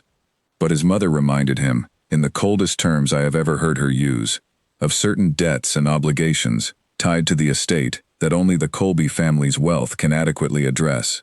Obligations that, if left unresolved, could see the entire estate fall into ruin within a few short years, taking with it the livelihoods of every tenant and worker who depends upon the Ashworth lands for their survival." Eleanor absorbed this information with a growing sense of clarity that had been missing throughout the preceding weeks of uncertainty and pressure. If Julian's marriage to Margaret Colby truly represented the only path to preserving not simply his own family's fortune, but the livelihoods of countless tenants and workers throughout the county, then her own presence in his life represented far more than a simple obstacle to noble family politics. It represented a genuine threat to the welfare of people who had nothing to do with the private feelings that had grown between herself and Julian since that first fateful accident on the Crossroads Road. "He does not know I have told you this," Alice said quietly. "He would not want you to feel such a burden of responsibility. He still intends to find some other solution, some way to preserve both his own happiness and the estate's future. But you do not believe such a solution exists," Eleanor said, reading the doubt clearly in Alice's expression. Alice hesitated before answering. "I believe he wants such a solution to exist more than I believe it actually does, Miss Hartley. The estate's difficulties run deeper than even I fully understand, and the Colby family's wealth offers a straightforward resolution that few other paths could match." Eleanor spent the following days in a state of quiet, private turmoil, weighing every possible path forward against the devastating knowledge that her continued presence in Julian's life might ultimately cost far more than her own personal happiness, or even her aunt's modest security. If entire families depended upon the resolution the Colby marriage promised, then perhaps the noble course, however painful, was to remove herself entirely from the equation, to allow Julian to fulfill his obligations without the added weight of divided loyalty pulling at his conscience. She thought of writing to him directly, explaining her decision, offering some proper farewell that might ease the pain she knew her disappearance would cause, but she recognized, with painful clarity, that any such letter risked discovery, risked providing his mother with further evidence to use against him, risked undoing whatever careful protection her silent departure might otherwise provide. She thought also of confiding fully in her aunt, seeking guidance or perhaps even practical help in whatever plan she eventually settled upon, but she could not bring herself to burden Winifred with the full weight of a decision that felt, in the end, entirely her own to make and her own to bear. In the final days before her disappearance, Eleanor moved through her ordinary routines with a strange, detached calm that her aunt noted with growing concern, but attributed, mistakenly, to simple exhaustion from the accumulated stress of recent months. She visited the small graves of her parents at the edge of the village churchyard, spending a quiet hour in reflection that felt, though she did not fully acknowledge it even to herself, like a farewell. She mended every remaining garment in her small collection, leaving her few possessions in careful order, and she withdrew, quietly and without explanation, the small sum of savings she had managed to accumulate through months of extra mending work. Tucking the coins carefully into a small bag she hid beneath a loose floorboard in her room. She had learned, through a distant cousin who occasionally corresponded with her aunt, of a small coastal town nearly 2 days' journey from Ashcombe, where a school for young children required a new teacher, following the previous instructor's sudden illness. It offered honest work, respectable if modest wages, and most importantly, complete distance from everything and everyone who had come to define her life in Ashcombe. She wrote a careful letter of application, using only her given name and omitting any mention of the scandal that had followed her throughout the preceding months, and received, some 2 weeks later, a response confirming her position, should she arrive by the middle of the following month. The morning of her departure arrived gray and quiet, much like the morning of the accident that had first set this entire painful chain of events into motion so many months before. Eleanor rose before dawn, dressed quickly in her plainest travel clothes, and gathered the small bag containing her savings and the few possessions she could not bear to leave behind, including, wrapped carefully in a handkerchief at the very bottom of the bag, the silver locket Julian had given her at the old mill. She left no note for her aunt, understanding that any written explanation risked discovery by those who might use it to trace her whereabouts or to further pressure Julian regarding her disappearance. She left, instead, only a small sum of coin on the kitchen table, enough to help cover whatever difficulties her sudden absence might cause, and a silent prayer that her aunt would eventually understand, even without explanation, the impossible position that had driven her to such a drastic decision. She walked to the crossroads where the accident had first brought her into Julian's life so many months before, and there she caught the early morning coach heading toward the coast, paying her fare with trembling hands, and taking a seat near the back where she might avoid conversation with the other travelers. As the coach pulled away from Ashcombe, carrying her toward an uncertain future in a town where no one knew her name or her story, Eleanor allowed herself, finally, to weep. The tears she had held back through months of village cruelty and noble pressure, finally spilling freely, now that she had committed herself to a path from which she understood there would be no easy return. She did not know, watching the familiar fields of her childhood disappear behind the coach's rattling wheels, what chaos her disappearance would cause in the village she left behind, nor how quickly Julian himself would learn of her absence, nor how desperately he would search for some explanation, some clue, some path that might lead him to wherever she had gone. She knew only that she had made the choice that seemed, in that difficult moment, the only honorable path remaining to her, a choice to remove herself entirely from a situation that threatened far more than her own happiness, whatever private grief that choice brought her in the lonely hours that followed. Aunt Winifred discovered the empty room shortly after sunrise, when Eleanor's usual footsteps failed to sound on the stairs at their customary hour, and the small pile of coins on the kitchen table told her, before she had even finished searching the cottage's few rooms, that her niece had gone, and did not intend to return any time soon. She did not weep at first, too stunned by the discovery to process the full weight of what had happened. But by midday, when she had searched every room twice over, and questioned every neighbor she could find without discovering any trace of where Eleanor might have gone, the reality of the situation finally overwhelmed her carefully maintained composure.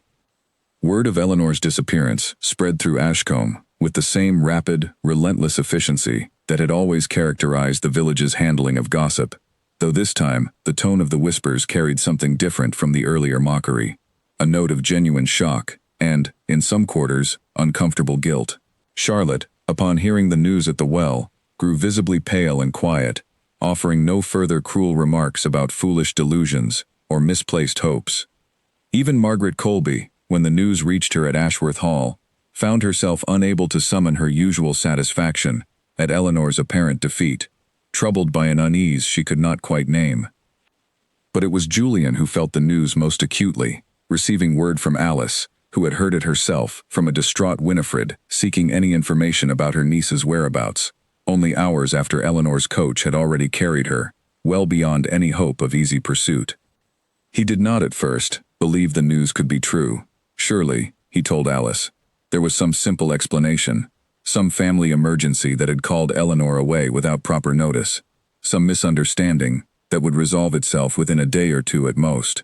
But as the hours passed without any word, without any letter, without any sign that Eleanor's absence represented anything other than a complete and deliberate departure, Julian felt a cold dread settle into his chest that he had not experienced since the moment his carriage wheel first cracked on that fateful road so many months before. He rode to Winifred's cottage himself that same evening, disregarding the scandal such a visit might cause, desperate for any information that might explain his beloved's sudden and complete disappearance. She left no note, Winifred told him, her own composure fraying visibly under the weight of her worry. Only coin on the table, and her few possessions arranged with a care that suggests she does not intend to return soon, if at all. Did she give any hint, any indication, of where she might have gone? Julian asked, his voice carrying a raw urgency that surprised Winifred, accustomed as she was to the careful, formal manner nobility typically employed, even in moments of genuine distress. None that I have discovered, Winifred admitted, though I confess, Your Grace, I have suspected for weeks that something troubled her deeply, something beyond the village's ordinary cruelty, that she chose not to share with me. Julian left the cottage that night with a growing certainty that his mother's threats, delivered so coldly during her visit weeks before, must bear some direct responsibility for Eleanor's disappearance. He confronted the Dowager Duchess the following morning, his usual careful respect for his mother's authority abandoned entirely in the face of his fear for Eleanor's safety and well-being. "What did you say to her?" he demanded, standing before his mother in the great hall, with an anger she had rarely witnessed from her normally composed son. "What threats did you make that would drive her to disappear so completely?" "I said only what was necessary to protect this family's future," the Dowager Duchess replied, though something in her own expression suggested she had not anticipated, or perhaps entirely desired, quite such a drastic outcome from her intervention. "I did not intend for the girl to vanish entirely.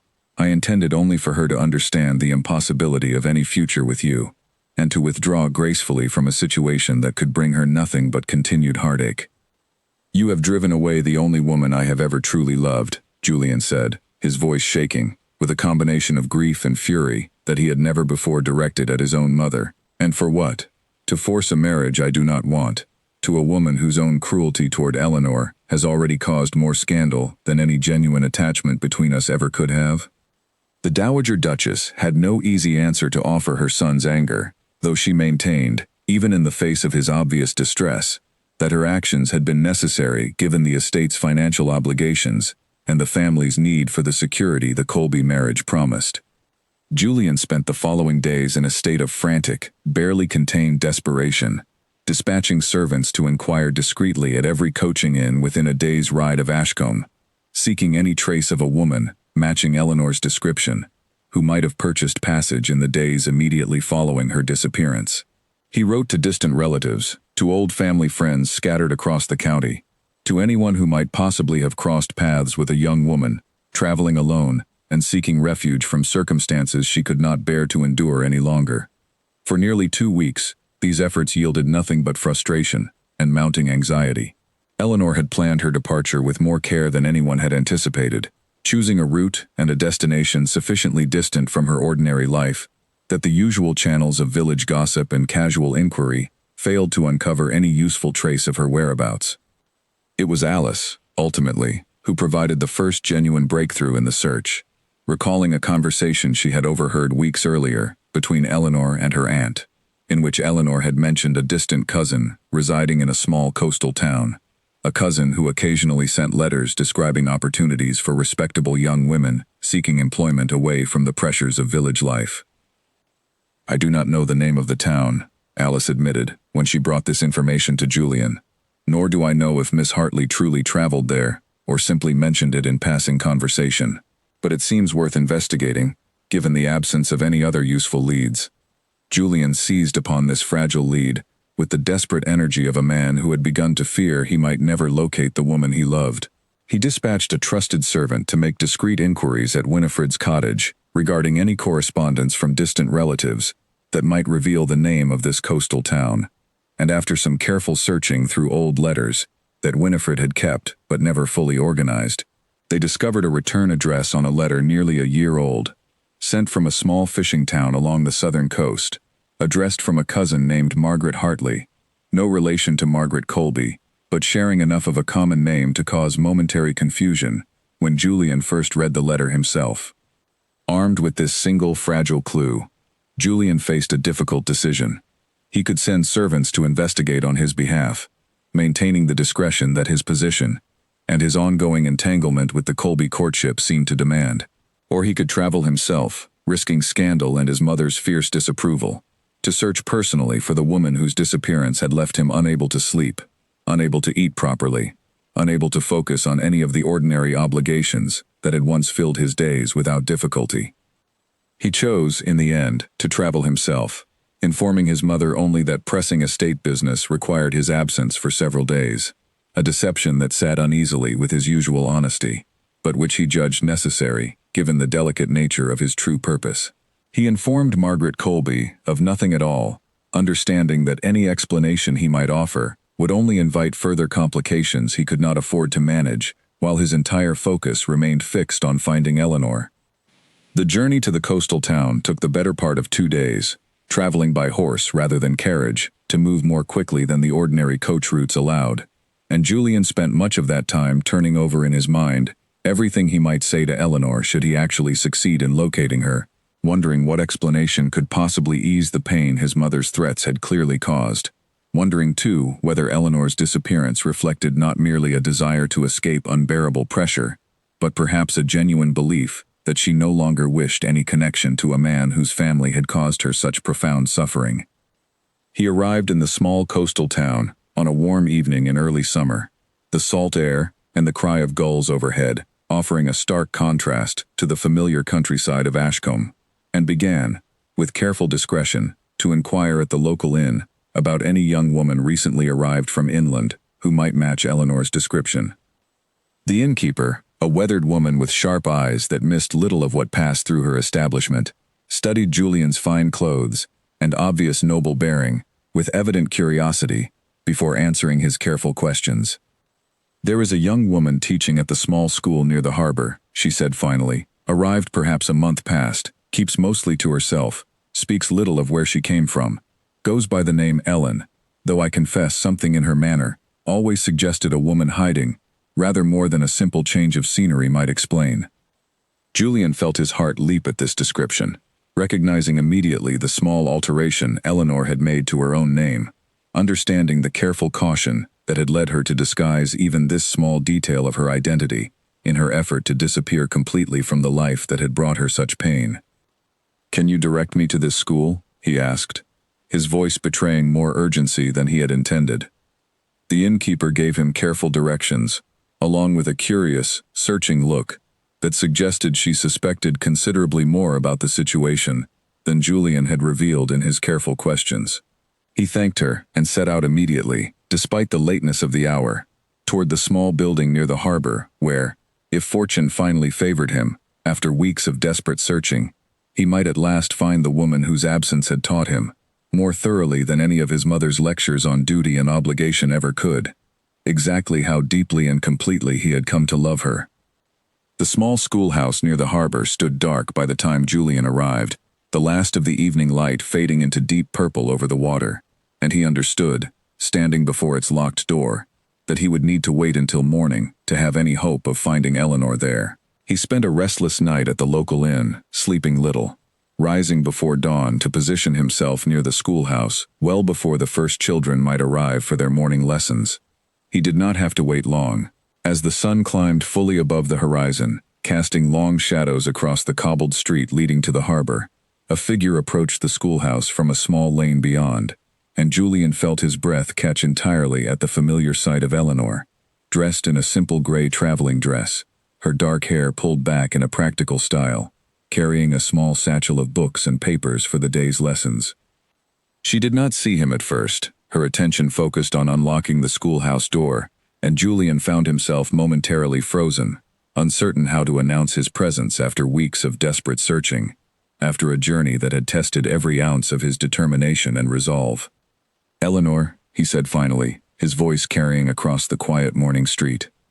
She turned at the sound of her true name, spoken by a voice she had not expected to hear again. And the shock that crossed her face told Julian immediately that his sudden appearance had caught her entirely unprepared for such a reunion. "Julian," she said, her voice barely above a whisper, the key still clutched forgotten in her hand. "How did you find me?" "With considerable difficulty," he said, closing the distance between them slowly, giving her every opportunity to step back or turn away, if that was truly what she wished. "I have searched for you for weeks, Eleanor. I feared I might never find you at all." "I did not wish to be found," she said, though her voice carried more uncertainty than conviction. "I left for good reason, Julian. Reasons that have not changed, simply because you have traveled here to find me." "Tell me these reasons," he said. "I have imagined a dozen explanations for your disappearance, and I confess I cannot rest until I understand the truth of what drove you to leave everything and everyone you have ever known." Eleanor set down her satchel and led him to a small bench near the schoolhouse entrance, where they sat together as she explained, haltingly at first but with growing clarity, everything she had learned from Alice about the estate's financial obligations, about the genuine necessity the Colby marriage seemed to represent, not merely for his own family's fortune, but for the livelihoods of countless tenants and workers who depended upon the Ashworth lands. "I could not bear to be the cause of such widespread suffering," she said finally. "However much my own heart rebelled against the thought of losing you, it seemed the only honorable path, to remove myself entirely, to allow you to fulfill obligations that mattered far beyond our own private happiness." Julian listened to this explanation with a growing horror that had nothing to do with Eleanor's decision itself, and everything to do with the misinformation that had driven her to such a devastating choice. "Eleanor," he said gently, taking her hand in his own, "what you were told is not entirely true. The estate does face certain financial pressures, this much is accurate, but they are far less severe than my mother has represented, and there exist other solutions beyond marriage to Margaret Colby that could adequately address them." "What other solutions?" Eleanor asked, hope and confusion mingling in her expression. "I have spent the weeks since your disappearance not merely searching for you, but also investigating the estate's true financial situation more thoroughly than I had previously bothered to do," Julian explained. "My father's steward, a man named Harrison who has served this family faithfully for over 20 years, revealed to me details my mother had conveniently omitted from her own account of our difficulties. There are certain investments, certain properties held in trust, that could be liquidated to address our most pressing obligations, without requiring any marriage of convenience at all. My mother has resisted these solutions, preferring instead the more certain security the Colby fortune represents. But resistance is not the same as necessity. Then why did she not simply tell you this from the beginning, rather than pressing so fiercely for the Colby match?" "Because my mother believes, not without some justification, that a marriage built on genuine affection carries risks that a marriage built on practical alliance does not," Julian said. "She fears that love, however genuine, offers less certain security than wealth and family connection. It is a fear born of her own experience, Eleanor, of watching her own generation's marriages built on romantic notions collapse under the weight of practical hardship. I do not entirely blame her for this fear, even as I refuse to let it govern my own choices." Eleanor absorbed this information slowly, feeling the weight of her decision to disappear settle differently now that she understood the fuller context her aunt's cousin and Alice's well-intentioned but incomplete information had failed to provide. "I have caused so much worry, so much difficulty, based on an understanding that was not entirely accurate. You made the choice that seemed most honorable, given the information available to you," Julian said gently. "I do not fault you for that, Eleanor. If anything, your willingness to sacrifice your own happiness for the well-being of people you have never even met only confirms everything I already knew about your character, everything that first drew me to you on that terrible day when my carriage nearly went over the ravine." They sat together for a long while as the morning light strengthened around them, discussing everything that had passed in the weeks since their meeting at the old mill. The fabricated letter and its cruel consequences, the Dowager Duchess's direct threats against Eleanor and her aunt, the growing certainty on Julian's part that no obligation, however genuine, could justify abandoning the woman he loved for a marriage built on nothing more than practical calculation. "What happens now?" Eleanor finally asked, understanding that whatever comfort this reunion provided, the practical obstacles that had driven her away in the first place had not simply disappeared because Julian had traveled here to find her. "Now," Julian said, with a new firmness in his voice that suggested a decision already reached during the long, difficult days of his search, "I intend to return to Ashcombe and address these obstacles directly, rather than allowing them to continue dictating the course of our lives from the shadows. I will speak with my mother plainly, presenting the alternative solutions Harrison has identified, and I will formally end whatever understanding exists between myself and Margaret Colby, regardless of the scandal such an action might provoke. And if your mother refuses to accept such a decision, if she carries through with the threats she made against my aunt's household, then I will find whatever means necessary to protect your aunt from those threats," Julian said, "including using my own personal resources, separate from the estate's finances, to ensure her security, regardless of my mother's actions. I have spent too many weeks believing I had lost you entirely, Eleanor, to allow fear of my mother's disapproval to govern my choices any longer." Eleanor felt something shift within her chest, a fragile hope rekindling that she had believed entirely extinguished during the difficult weeks since the ball's devastating announcement. "I fear the scandal such a decision would provoke, Julian. Margaret will not accept such rejection quietly, particularly after the humiliation she has already suffered because of our connection." "I care little for scandal any longer," Julian said, "provided it does not bring genuine harm to you, or to those you love. I have learned, these past weeks, that the fear of scandal has already cost me far more than any actual scandal ever could. I will not make that mistake again." Before they could discuss the matter further, the first of the school children began arriving for their morning lessons, small curious faces peering with obvious interest at the fine gentleman seated beside their teacher on the bench outside the schoolhouse door. Eleanor rose reluctantly, understanding her obligations to the children, awaiting instruction, though she found herself deeply unwilling to part from Julian again, so soon after their reunion. "I must teach today's lessons," she said. "But perhaps, this evening, we might speak further about what comes next." "I will wait," Julian said, "however long it takes, for whatever answer you decide is right for both of us." Eleanor spent that day teaching her small class, with a distraction she had rarely experienced since arriving in the coastal town, her thoughts constantly returning to the conversation on the bench outside, to the possibility that had seemed entirely foreclosed only days before, that the future she had once dared to imagine at the old mill might yet prove possible after all. That evening, as the sun began to set over the harbor, painting the water in brilliant shades of orange and gold, Eleanor and Julian walked together along the shore, discussing practical details now rather than mere possibilities, the timeline for his return to Ashcombe, the conversation he intended to have with his mother, the formal ending of his understanding with Margaret Colby, that would need to be handled with whatever grace and diplomacy the circumstances allowed. "I cannot simply return to Ashcombe as though nothing has happened," Eleanor said. "The village has already decided its opinion of me, and my sudden return, particularly if it coincides with the ending of your courtship with Margaret, will only invite fresh scandal and cruelty." "Then we will face that scandal together," Julian said, "rather than allowing it to separate us, as my mother's earlier threats nearly succeeded in doing.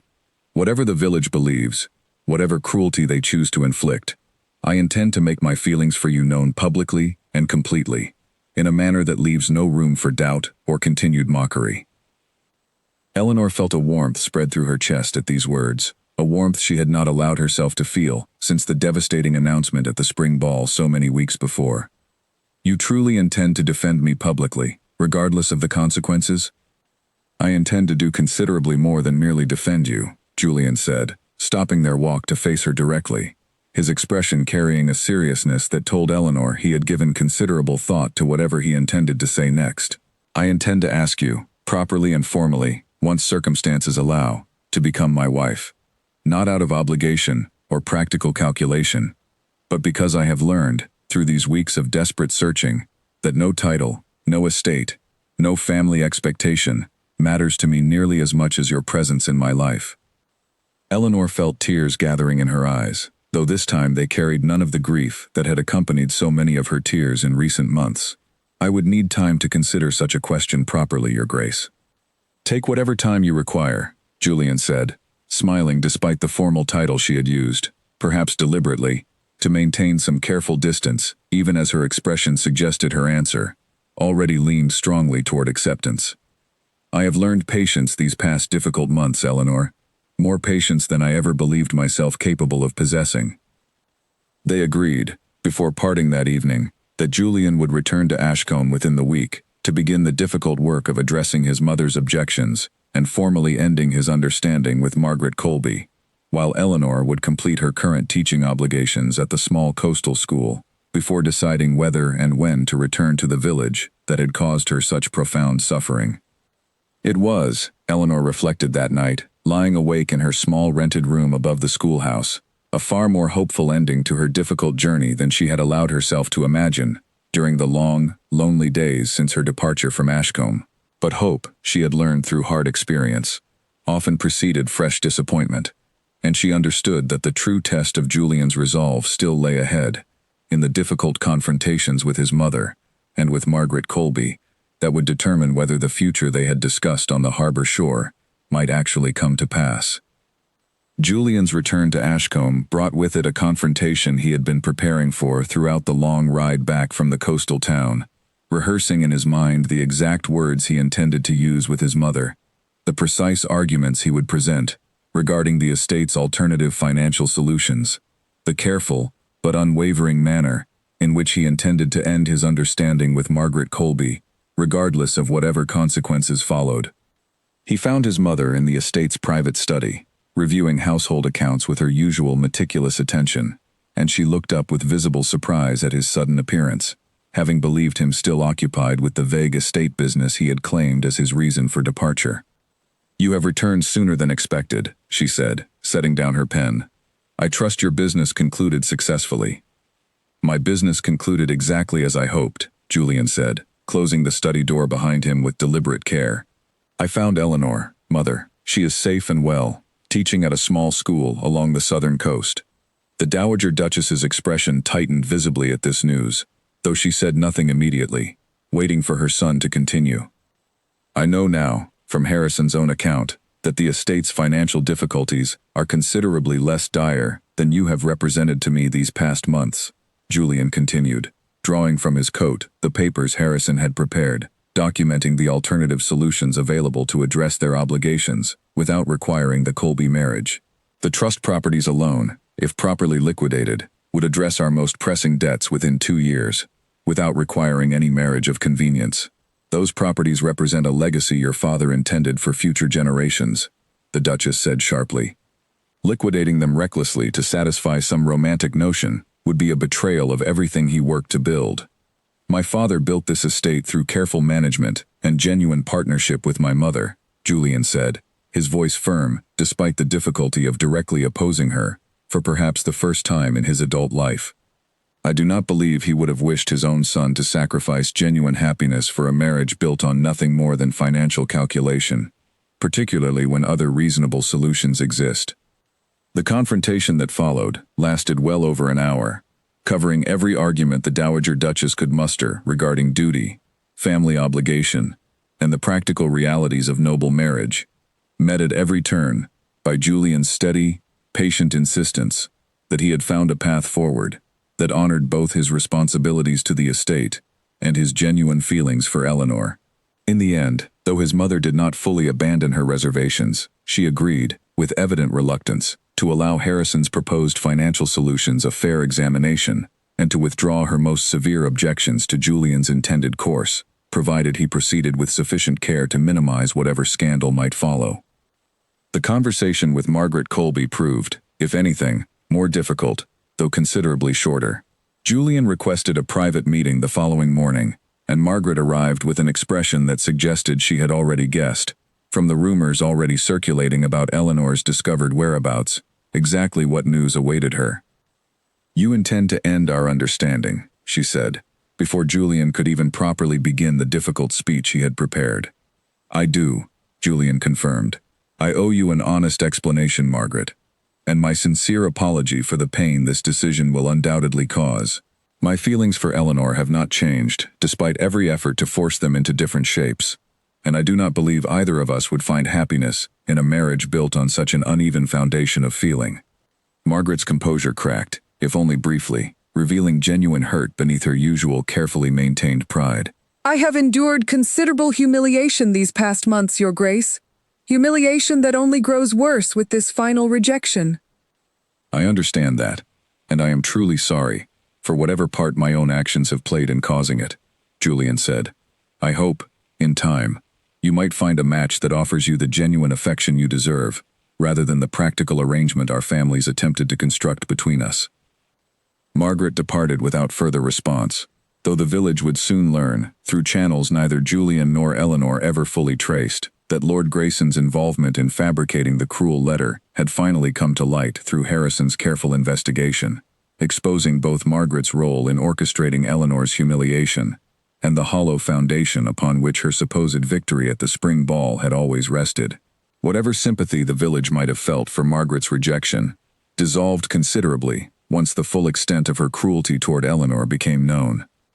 Eleanor returned to Ashcombe nearly 3 weeks after her initial disappearance, having given proper notice at the coastal school, and having received, from Julian himself, assurance that the confrontations with his mother and with Margaret had concluded in a manner that finally cleared the path for their future together. She arrived not quietly, as she had once feared such a return might require, but openly, accompanied by Julian himself, who insisted on meeting her coach at the very crossroads where their story had first begun, so many months before.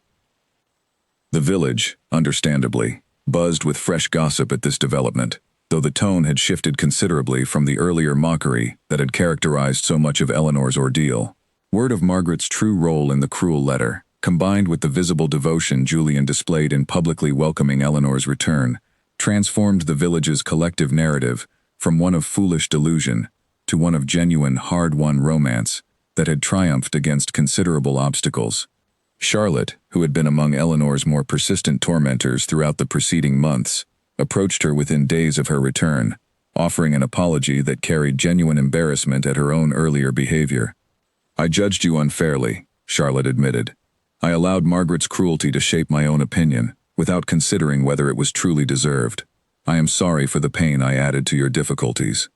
Eleanor accepted this apology with the same quiet grace she had maintained throughout the entire ordeal, understanding that the village's collective cruelty had been born as much from small-minded conformity as from genuine malice, and that some measure of forgiveness served everyone better than continued resentment. Julian's formal proposal came nearly a month after Eleanor's return, delivered not in the grand setting of Ashworth Hall, but at the old mill, where their private understanding had first truly begun. The same frozen fields now warm with the full bloom of summer, the same crumbling stones now decorated, at Julian's careful instruction, with simple wildflowers gathered from the surrounding meadows. "I have loved you since the moment you stopped those horses with nothing but your own courage and determination," Julian said, kneeling before her in the golden afternoon light. "I have learned, through every difficulty these past months have brought us, that no obstacle, however formidable it appears, can outweigh the certainty I feel about my own heart's true direction. Will you marry me, Eleanor? Not as a duke, offering charity to a farm girl, but as one person who has found in another everything he never knew he was searching for?" Eleanor's answer came without hesitation. The fragile hope she had carried since that first accident on the Crossroads Road, finally blooming into the certain joy she had once feared she would never be permitted to claim. Their wedding, held the following autumn beneath the same trees that had once hosted the harvest festival where Village Whispers first began, drew guests from every corner of the county, including many who had once mocked Eleanor's supposed foolishness, and now watched with genuine admiration as she walked toward Julian in a gown far finer than anything she had ever imagined wearing during her difficult years of hardship following her parents' deaths. The Dowager Duchess, though she never fully abandoned her reservations about marriages built on romantic feeling rather than practical calculation, attended the ceremony with genuine warmth, having come, in the months since Julian's confrontation with her, to recognize in Eleanor a woman of considerable strength and character, qualities she eventually admitted mattered rather more to a family's long-term success than she had previously acknowledged. Aunt Winifred, watching her niece exchange vows with the man who had once seemed impossibly far removed from their modest circumstances, wept openly with joy, understanding that the difficult months of scandal and hardship had ultimately led to a happiness few in Ashcombe had ever dared believe possible for a farm girl and a duke. As for Margaret Colby, she eventually found, some 2 years later, a genuine match with a young merchant from a neighboring county, a union built on affection rather than calculation, that brought her, in time, considerably more contentment than her earlier ambitions toward the Ashworth title had ever promised. Eleanor and Julian's marriage, built on the foundation of genuine partnership rather than mere noble obligation, proved throughout the following years to bring exactly the security and prosperity to the Ashworth estate that Julian's mother had once believed only the Colby fortune could provide. As Harrison's alternative financial solutions steadily addressed the estate's obligations, while Eleanor's own practical wisdom, born from years of hardship, helped guide the household's affairs with a careful attention to detail that even the Dowager Duchess eventually came to genuinely appreciate. The village of Ashcombe, in time, came to tell the story of Eleanor Hartley not as a cautionary tale about foolish girls who reached above their station, but as a genuine romance that had survived cruelty, scandal, and every obstacle a rigid social order could construct. A story of a woman who had once disappeared without a word, rather than bring harm to those she loved, and who had returned, finally, to claim the happiness that her courage and integrity had always truly deserved.